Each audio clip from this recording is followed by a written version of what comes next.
दुनिया भर के कृषि व्यापार में अहम हिस्सेदारी निभाने वाले भारत में खाद्य उत्पादों की कीमतों में 11% की बढ़ोतरी हुई है। ये मौसम के बिगड़े हुए मिजाज के कारण हुआ है। जैसे ही टमाटर के दाम नीचे आने लगे तो जून के बाद से घरेलू बाजार में प्याज के दाम 25% तक बढ़े हैं। इसी तरह इस साल की शुरुआत के मुकाबले दालें भी करीब 20% महंगी हो गई है। भारत में अकेले जुलाई में ही सामान्य शाकाहारी भोजन की कीमत 1/3 तक बढ़ गई है। कुछ अर्थशास्त्री ने इसे करीब प्रॉब्लम नाम दिया है। इस साल कुछ राज्यों में विधानसभा चुनाव होने हैं और अगले साल लोकसभा के चुनाव भी होने वाले हैं। ऐसे में भारत सरकार हरकत में आई है और खाद्य मुद्रास्फीति पर काबू पाने के लिए कुछ कदम उठाए हैं। मई 2022 में गेहूं के निर्यात पर रोक लगाने के बाद सरकार ने पिछले महीने गैर बासमती चावलों के निर्यात पर भी पाबंदी लगा दी थी।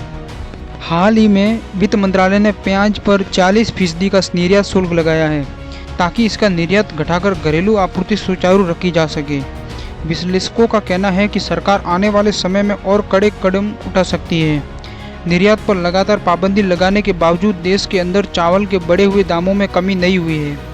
पिछले एक दशक में भारत दुनिया का सबसे बड़ा चावल निर्यातक देश बनकर उभरा है। बाजार में इसकी हिस्सेदारी 40% है। साथ ही चीनी और प्याज का भी दूसरा सबसे बड़ा निर्यातक है। संयुक्त राष्ट्र संघ के खाद्य एवं कृषि संगठन FAO के चावल की कीमतों में जुलाई महीने में 2.5% का उछाल आया था, जो कि सितंबर 2011 के बाद सबसे ज़्यादा था। कीमतों में आई इस बढ़ोतरी में ज़्यादा योगदान चावल की इंडिया किस्म का है, जिसका निर्यात भारत ने रोक दिया है। चावल एशिया और अफ्रीका में करोड़ों लोगों का मुख्य आहार है। एशिया और अफ्रीका में 42 देशों में 50% चावल भारत से जाता है। दुनिया भर में खाने की कीमतें बढ़ने से देश और भी तरह प्रभावित होंगे, लेकिन दुनिया भर में महंगाई बढ़ने में भारत द्वारा उठाए गए कदमों को जिम्मेदार नहीं माना जा सकता। इसमें यूक्रेन पर रूस के हमले, दुनिया भर में खराब मौसम की मार जैसे कई कारणों की भूमिका रही है। चीन समेत दुनिया के कई हिस्सों में मंदी के बावजूद वैश्विक खाद्य महंगाई ऐतिहासिक स्तर पर है। तेल और अनाज के कम दामों के कारण विश्व बैंक की उम्मीदें कि साल 2023 में उसको खाद्य कीमतों का सूचकांक 2022 की तुलना में काफ़ी नीचे रहेगा। मगर विश्लेषकों का कहना है कि भविष्य में खाने की चीज़ों के दाम काफ़ी प्रभावित करेंगे।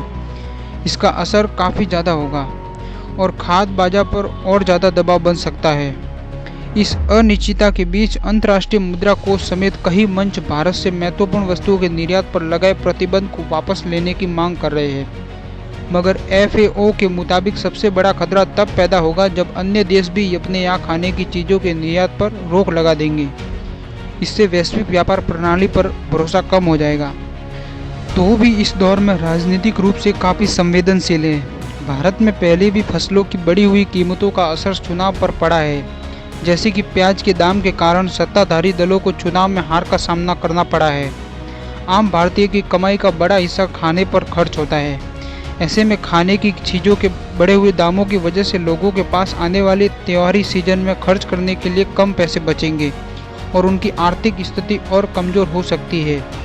इस पर सरकार अपनी तरफ से पूरी कोशिश कर रही है कि बढ़े हुए दाम अपने सही मूल्य पर आ जाएं, लेकिन दुनिया भर में मंदी की वजह से सरकार को ऐसा करने में काफ़ी परेशानियां हो रही है।